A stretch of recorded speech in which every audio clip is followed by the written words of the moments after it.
In video, the potential for growth is immense. The take-up of broadband has really driven the initial take-up, and the use of video within content across publisher sites is growing mainly due to audience demand.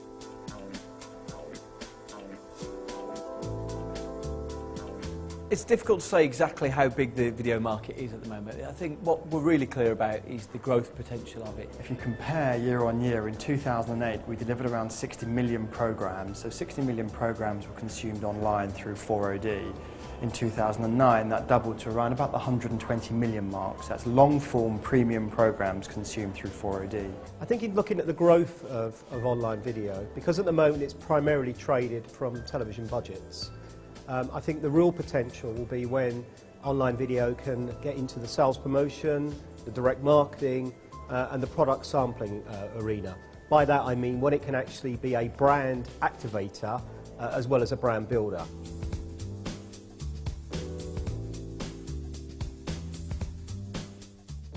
The growth in online video is being driven by recognition amongst advertisers and marketeers that there is more and more engagement and very targeted, qualified engagement amongst consumers. So the challenge is very simple. How do we spend money and engage in commercial activity to take advantage of that for the good of brands and services in the marketplace?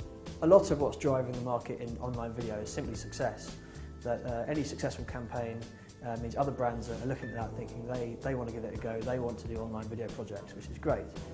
Not least because when it comes to the initial planning of a campaign and the divvying up of the budget, there is now more money being put aside specifically for online video content.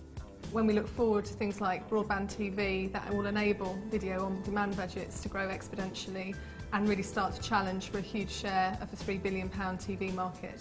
If we draw a parallel with the US, Hulu has just grown inordinately. So we showed some stats today where it's the #1 video site in the US, both in terms of reach, but by a factor of 6, 7, 8 when it comes to time spent viewing as well. So it's about being able to package it up, having it accessible for the consumer. There's obviously a huge transformation in people's media habits in terms of consumers. So whereas probably 20 years ago you could probably catch half of the population by putting a spot in the middle of Coronation Street, whereas now it's so fragmented.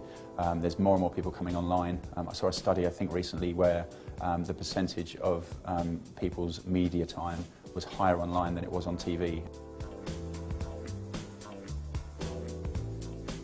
The consumers are driving the market right now for us. We've got very niche industries with people that are very passionate about the content and that they're getting access to, kind of hobbyist prosumers as we like to call it, and really they're driving it for us because they're demanding it.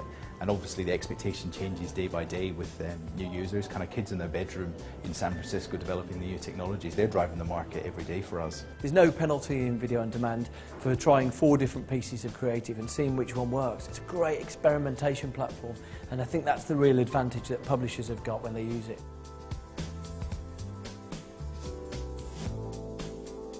So within the media mix, clients see video as a way of extending the TV reach, reaching lighter TV viewers, but also driving a deeper level of brand engagement. In terms of the distribution of our television content into non-ITV platforms at the moment, I'd say that's the hottest subject on the boardroom table at the moment. It's not just distribution into aggregators like YouTube or Hulu, but it's the whole growth in devices like, you know, the PS3, the Wii, all screaming out there for content.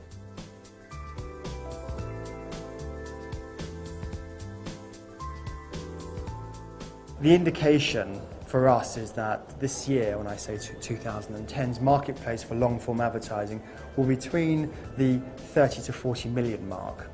And I think considering the level of growth, and just to remind everybody that it's only 2 years old, these platforms, from a starting still position to £40 million in 2 years is really, really quite impressive. It's fair to say that online video can become the biggest single portion of online marketing revenue. At the moment we have a market that's roughly £3.5 billion a year in the UK. There is no reason why online video can't mirror consumption and become the biggest single slice of that. I think video can be as big as you want it to be, almost. I think it's it's difficult to think about it as a separate marketplace because it is so tied into other types of content, be it text or pictures. So I think it's as big as the market in itself of digital. As new measurement tools come into place which track the success of video campaigns, along with amazing new technologies and just agencies, brands and publishers really getting the hang of what works and doesn't work with online video, I think the potential for growth is absolutely huge. From an advertiser's point of view and from a creator's point of view, I think this is going to be a good place to be for the next couple of years.